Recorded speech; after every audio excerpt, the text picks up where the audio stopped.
ओम नमो भगवते वासुदेवाय। ओम नमो भगवते वासुदेवाय। ओम नमो भगवते वासुदेवाय।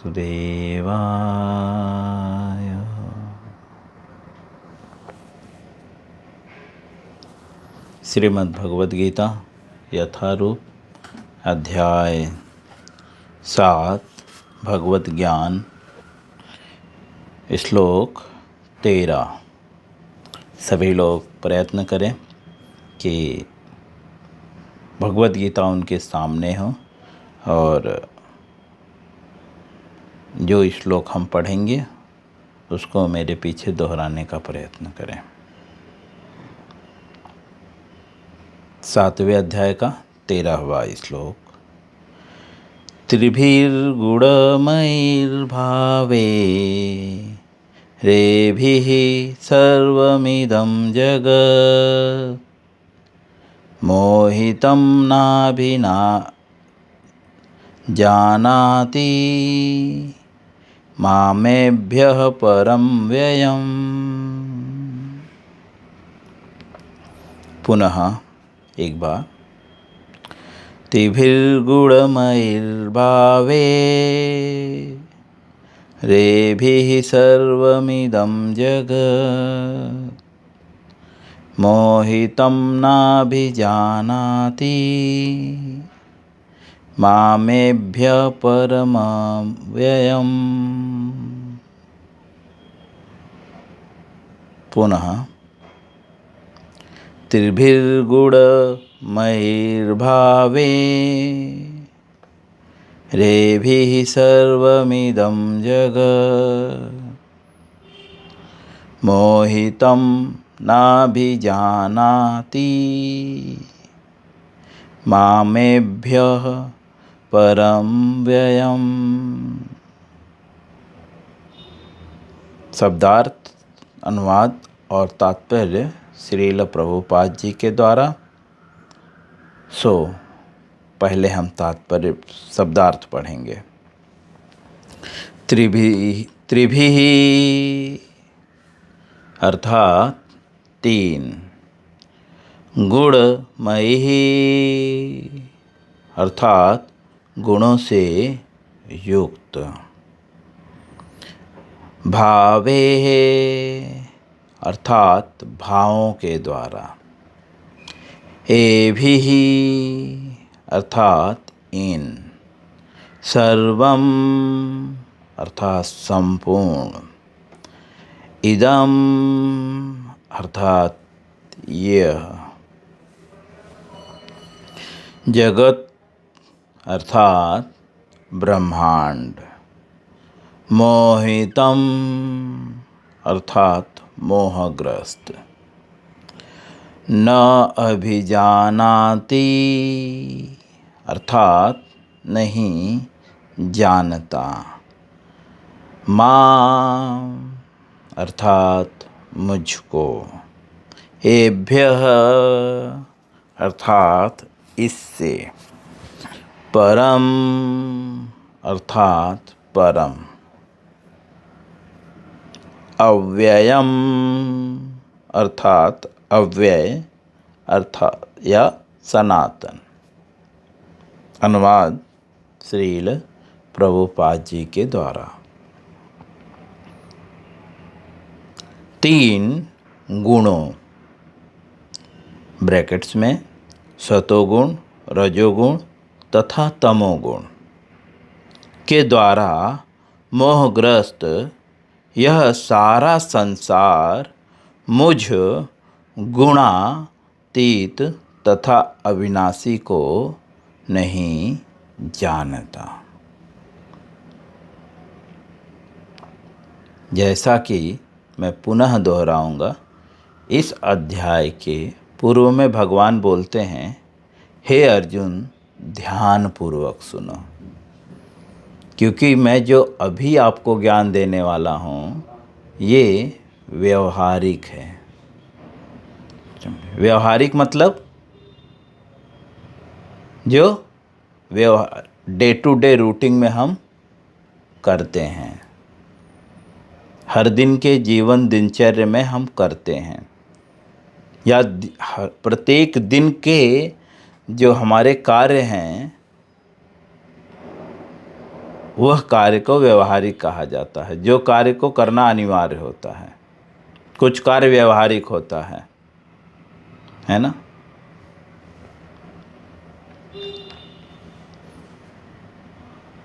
तो बोलते हैं मैं अब जो तुम्हें ज्ञान दे रहा हूँ ये ज्ञान से क्या होगा, ये ज्ञान व्यवहारिक है। और इस ज्ञान से होगा क्या, बोलते हैं ये ज्ञान प्राप्त करने के बाद आपको अन्य कुछ भी प्राप्त करने की ज़रूरत नहीं है।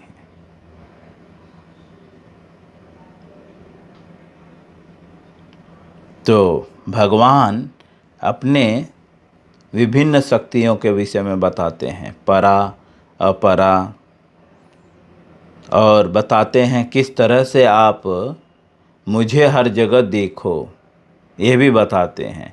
जल में, अग्नि में, वायु में, हर जगह पे किस तरह से तुम मुझको देख सकते हो।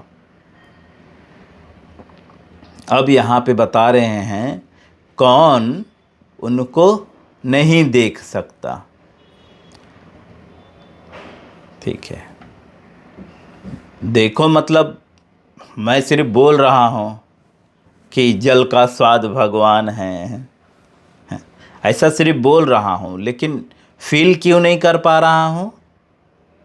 तो अर्जुन के मन में ये प्रश्न आता है कि प्रभु आप तो बता रहे हैं जल का स्वाद है, अग्नि की उष्मा है ना, और बलवानों के बल हैं, शब्दों में ओमकार हैं, मैं क्यों नहीं देख पा रहा हूँ।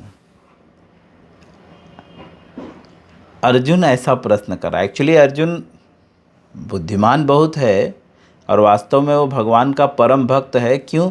क्योंकि भगवान ने बहुत पहले ही बता दिया है, हे अर्जुन मैं तुम्हें ये ज्ञान क्यों दे रहा हूँ, क्योंकि तुम मेरे भक्त हो और मेरे मित्र हो। कौन सा अध्याय का श्लोक है ये?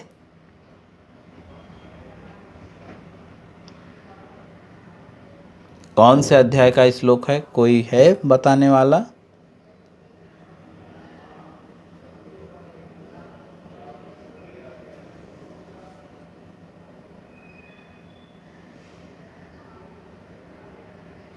अध्याय 4 का श्लोक नंबर 3। चौथे अध्याय का तीसरा श्लोक क्या लिखा हुआ है, कोई पढ़ के बताएगा?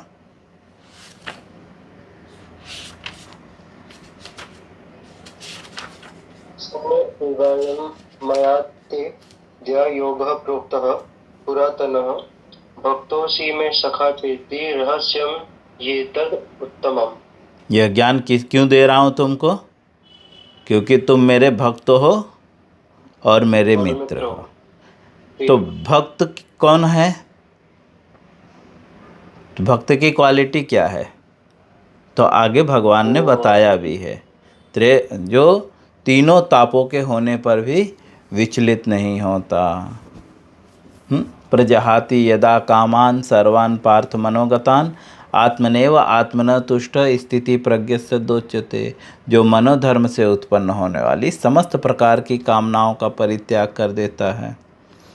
और हम पिछले अध्यायों में और श्लोकों में पढ़ चुके हैं, जो हर जगह भगवान को देखता है वह भक्त है ना।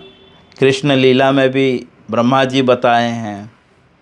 तो इसका मतलब अर्जुन को सब पता था, लेकिन अर्जुन तो भी क्या भाव प्रकट कर रहा था कि प्रभु आप तो बता रहे हैं जल का स्वाद हूँ, तो मैं क्यों नहीं समझ पा रहा हूँ। तो भगवान बताते हैं 3 गुणों अर्थात रजोगुण, सतोगुण और तमोगुण के द्वारा मोहग्रस्त क्यों नहीं समझ पा रहे? क्योंकि ये तीनों गुणों के द्वारा मोहग्रस्त हो। और सिर्फ आप ही नहीं, अर्जुन को ही नहीं संबोधित कर रहे हैं कि सिर्फ आप ही मोहग्रस्त नहीं हो, बोल रहे हैं यह संसार, यह सारा संसार। जगत का अर्थ शब्दार्थ में दिया हुआ है ब्रह्मांड। ऐसे असंख्य ब्रह्मांड है, लेकिन इदम जगत शब्दार्थ में देखिए, इदम जगत, इस जगत में, क्योंकि भगवान इस जगत में खड़े थे ना, इसके अन्य जगत की बात नहीं कर रहे हैं। बोले इस जगत में जो है तीनों गुणों के द्वारा मोहग्रस्त सारा संसार, जो ये सारा संसार है वो तीनों गुणों के द्वारा मोहग्रस्त है। इस कारण से मुझ गुणातीत को तथा मुझ अविनाशी को नहीं समझ पाता कि मैं कहाँ कहाँ हूँ, जल में हूँ, अग्नि में हूँ। इसीलिए भगवान अर्जुन को शुरुआत में बोलते हैं, शुरुआत में ही जो है भगवत गीता के 2 अध्याय में बोलते हैं अर्जुन को, त्रैगुण्या विषया वेदा निस्त्रैगुण्यो भवार्जुना निद्वंदो नित्यसत्वस्थो निर्योगक्षेम आत्मवान। हे अर्जुन, 2 अध्याय का 45 श्लोक बोलते हैं, हे अर्जुन, वेदों में मुख्यतः प्रकृति के 3 गुणों का वर्णन है।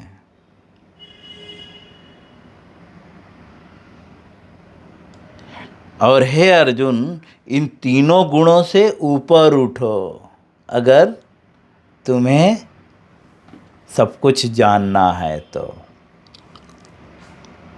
क्योंकि इसके पहले भगवान ने आत्मा के विषय में बताया है, नैनम छिद्दन्ति शस्त्राणि नैनम दहति पावक न चैनम क्लेदयन्त्यापो न शोष्यति मारुतः। तो अर्जुन के मन में आया होगा कि मैं खुद को आत्मा नहीं मान पा रहा हूँ, इसका कारण क्या है ना।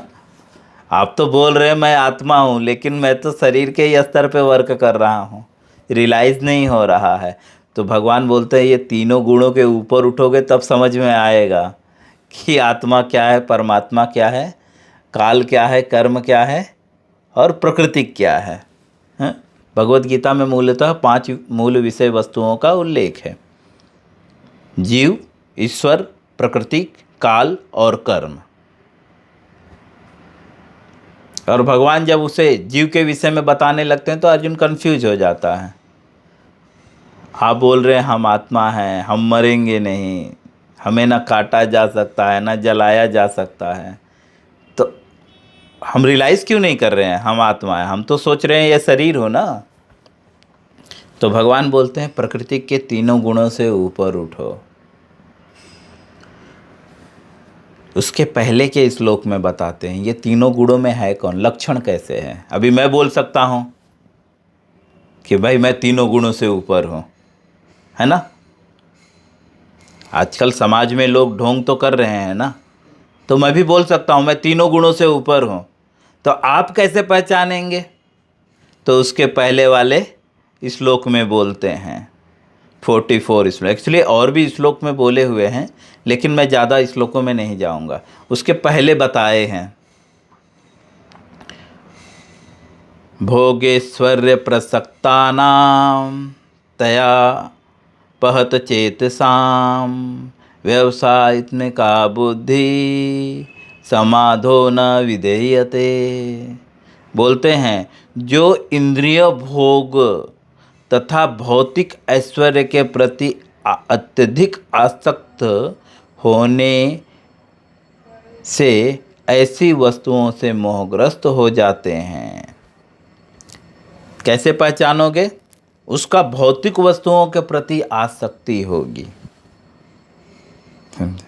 और भौतिक ऐश्वर्यों के प्रति आसक्ति होगी, समझे। वैराग्य नहीं होगा, अटैच होगा, उसके बिना रह ही नहीं, और मोहग्रस्त होगा। मोहग्रस्त मतलब बस वही चाहिए उसे, दूसरा कुछ नहीं चाहिए, है ना। मोह माया बोलते हैं ना, ये मोह है। क्या करूं, चाह के भी नहीं निकल पा रहा हूं।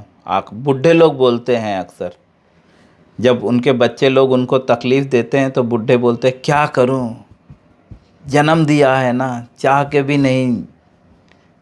जान रहे हैं वो कि मेरा बेटा मेरे साथ गलत कर रहा है, तो भी बोलते हैं चाह के भी मैं नहीं कर पा रहा हूँ ये। क्यों? क्योंकि मोह है ना। तो मोह का मतलब वो जानता है ये गलत है, उसके बाद भी उसके प्रति आसक्त होता है। किसके प्रति? इंद्रिय भोगो, इंद्रियों को भोगने के लिए। और उसके लिए वो वैदिक साहित्यों का भी प्रयोग करता है। जैसे कुछ लोग बोलते हैं गृहस्थ जीवन में प्रवेश करते हुए, शब्द बहुत कठोर है, हम तो माता पिता की सेवा के लिए शादी कर रहे हैं, है ना। मुझे शादी करने की इच्छा नहीं है। किसके लिए शादी कर रहे हैं? माता पिता के लिए। और शादी होते ही मम्मी गांव में और बच्चा बम्बई में पत्नी को लेकर। और क्या बोलता है? माँ बाप की सेवा करनी चाहिए। सेवा कर रहा है वो व्यक्ति, बम्बई में बैठ के सेवा कर रहा है। और जब माँ फ़ोन करती है कभी कभी, बेटा थोड़ा 1000 रुपया भेज दे, अरे मम्मी लड़का बीमार है, पत्नी बीमार है, ये महीना में बचा ही नहीं। ये उसकी सेवा है। हाँ, किसके लिए शादी किया है? माँ बाप की सेवा के लिए, है ना। तो वो शास्त्रीय प्रयोग करता है, क्योंकि शास्त्रों में लिखा है ना माँ बाप की सेवा करना चाहिए। तो अपने भोग के लिए वो शास्त्रों का प्रयोग करता है, समझे। तो ऊपर पिछले श्लोकों में बताए गए हैं कि लक्षण क्या हैं, जो वेदों के में जो मुख्यतः प्रकृति के गुणों का वर्णन है। अर्जुन को बोलते हैं भगवान ऊपर से, उससे ऊपर उठो, लेकिन उसमें है कौन? अर्जुन पूछ सकता है आप कैसे बोल रहे हैं कि मैं तीनों गुणों के अधीन हूँ?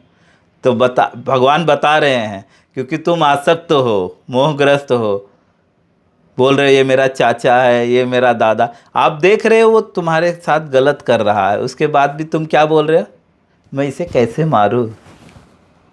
हैं? दुर्योधन गलत कर रहा था ना, द्रौपदी के भी साथ गलत किया, है ना। समाज में भी उसने गलत किया, है ना। और अर्जुन के भी साथ गलत किया। और सब भीष्म, द्रोण सब दुर्योधन के पक्ष में थे। तो भी अर्जुन क्या बोल रहा है पता है?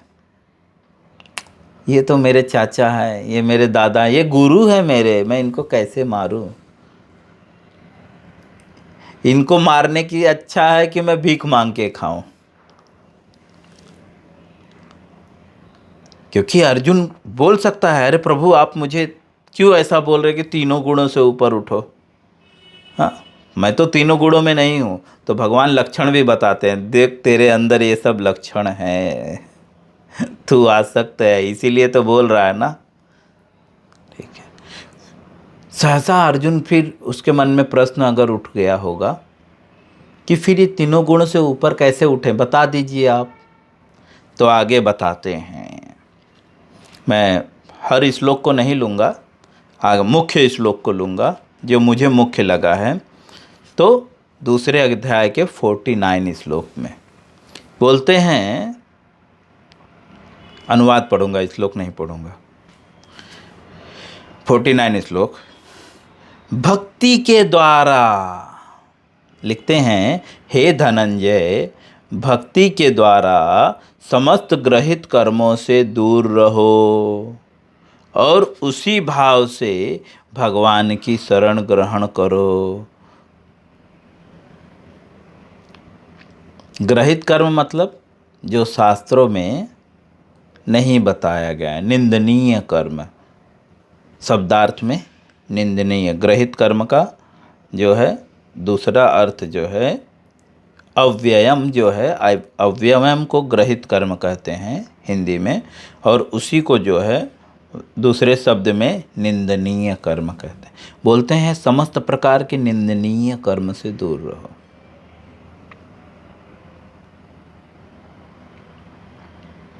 किसके द्वारा? भक्ति के द्वारा। भक्ति के द्वारा समस्त प्रकार के ग्रहित कर्मों से दूर रहो।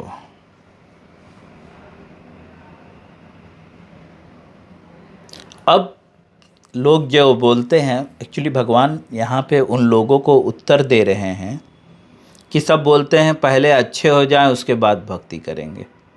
हाँ, बोलते हैं लहसुन प्याज छोड़ दूं उसके बाद भक्ति करूँगा, जप करूँगा। कुछ लोग बोलते हैं मांस मछली छोड़ दूं तब भक्ति करूँगा। अभी क्या करूँ, मांस मच्छी खाते हैं ना, जप नहीं कर सकते, मुझे अच्छा नहीं लगता, गलत लगता है। लेकिन यहाँ पे भगवान क्या बोल रहे हैं? ये सब ग्रहित कर्म कब छूटेंगे? जब भक्ति करोगे। पहले बोलते हैं भक्ति के द्वारा ग्रहित कर्म छोड़ो। अपने आप नहीं छूटेगा, जब आप भक्ति करोगे तब ग्रहित कर्म छूटेगा।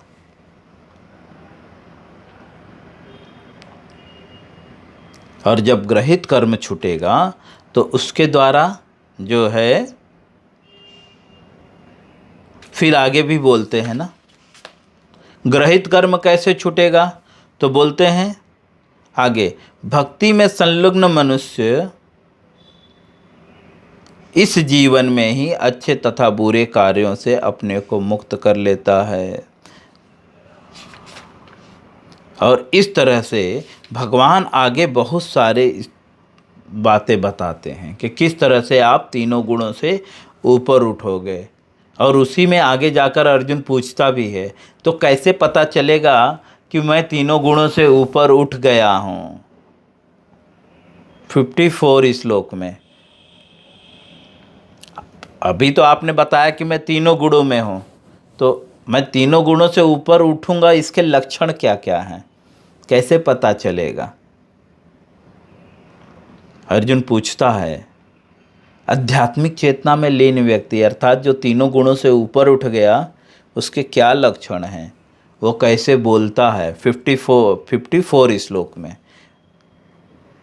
कैसे बोलता है, कैसे चलता है, उसकी भाषा क्या है, कैसे बैठता है, तो भगवान बता देते हैं। तो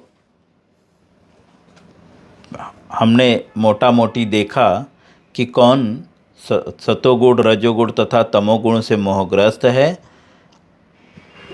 जो तीनों गुणों से मोहग्रस्त है वो भगवान के, जो भगवान हैं, जो गुणातीत हैं। गुणातीत का मतलब जो गुणों से, तीनों गुणों से परे हैं। सतोगुण, रजोगुण, तमोगुण, इससे परे हैं। परे का मतलब उनसे ये गुण आते हैं, वो इन गुणों में नहीं हैं।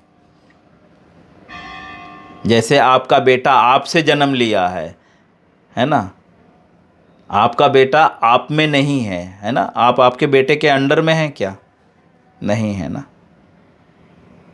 आपने उसे जन्म दिया है, वो अलग है, और आप उससे स्वतंत्र हैं, है ना? अधीन नहीं है ना? एक पुत्र के अधीन बेटा हो सकता है क्या? तो गुणातीत मतलब भगवान प्रकृति के गुणों से परे हैं। क्यों? क्योंकि भगवान ने गुणों को जन्म दिया है, एक शब्द में बोले तो उनसे प्रकट हुआ है। वहाँ पे जन्म शब्द नहीं आता, प्रकट हुआ है। क्योंकि जन्म शब्द सिर्फ भौतिक जगत में है, वहाँ पे प्रकट हुआ है। क्योंकि जन्म मतलब कुछ समय वेट करना क्रिएशंस के लिए, तब जाकर जन्म होता है। लेकिन प्रकट मतलब जब चाहें तब, वेट नहीं करना पड़ेगा। हमारा जन्म होता है तो 9 महीने वेट करना पड़ता है ना, 9 मंथ, इसीलिए उसे जन्म बोलते हैं। और प्रकट मतलब 9 मंथ की ज़रूरत नहीं है, इमीडिएटली उसे प्रकट बोलते हैं। और अविनाशी मतलब जिसका कभी मतलब नहीं, नासी मतलब नष्ट होने वाला, नहीं नष्ट होने वाला, उसे अविनाशी कहते हैं। बोलते हैं मुझ अविनाशी को नहीं जानता। कौन नहीं जानता? जो प्रकृति के गुणों के अंडर में है या जो अधीन है। और कौन प्रकृति के अधीन है? बोलते हैं संसार के सारे, इस संसार के सारे लोग। कौन सारे लोग? जो मोहग्रस्त हैं। और हमने दूसरे अध्याय में जाना कि कौन कौन मोहग्रस्त है, ठीक है। और ये भी जाना कि कौन मोहग्रस्त से ऊपर उठ सकता है, तब जाकर वह व्यक्ति स्वयं को, ईश्वर को, प्रकृति को, काल को और कर्म को समझ सकता है। हम यहीं पे स्टॉप करेंगे। कल हम तात्पर्य में प्रवेश करेंगे। हरे कृष्णा। सबको पूरी तरह से समझ में आ गया अनुवाद? हरे कृष्णा।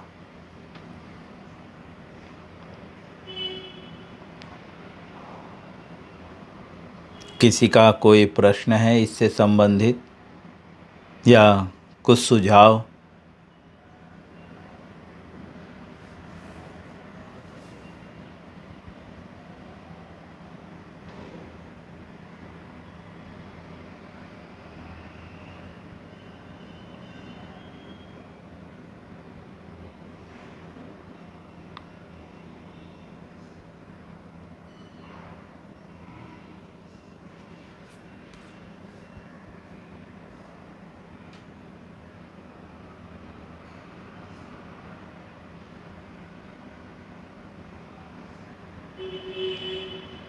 रविंद्र जी क्लियर?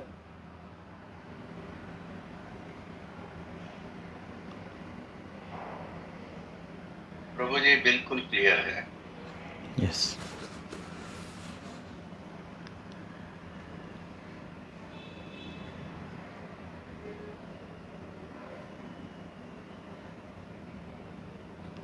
सब लोग की साधनाएं अच्छी चल रही हैं? जी प्रभु जी। बिल्कुल। और मैं उम्मीद करता हूं कि क्लास में आने वाला हर व्यक्ति भगवान के नाम का जप कर रहा है, क्योंकि आज हमने समझा कि जब तक हम भक्ति नहीं करेंगे तब तक ग्रहित कर्मों से दूर नहीं होंगे। तो आप ग्रहित कर्मों को छोड़ने का प्रयास मत करें, आप भक्ति करने का प्रयास करें। भक्ति करेंगे तो भक्ति के द्वारा ग्रहित कर्म खुद ही खत्म हो जाएंगे, है ना। ग्रहित कर्म करने का मतलब निंदनीय न कर्म है। दूसरे को मार के खाना निंदनीय कर्म है ना, दूसरे को कष्ट देकर खा रहे हो। ऐसे बहुत सारे ग्रहित कर्म हम कर रहे हैं हमारे जीवन में, तो उससे धीरे धीरे हम दूर हो जाएंगे भक्ति के द्वारा। ऐसा भगवान स्वयं कह रहे हैं।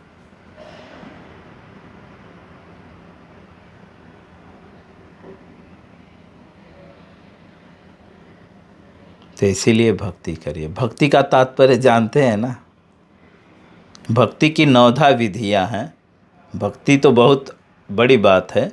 9 विधियां। भक्ति प्राप्त कैसे की जाए, भक्ति की कैसे जाए, तो भक्ति की 9 विधियां हैं। 9 प्रकार की विधियां हैं, जिसमें प्रमुख क्या है? श्रवण, है ना।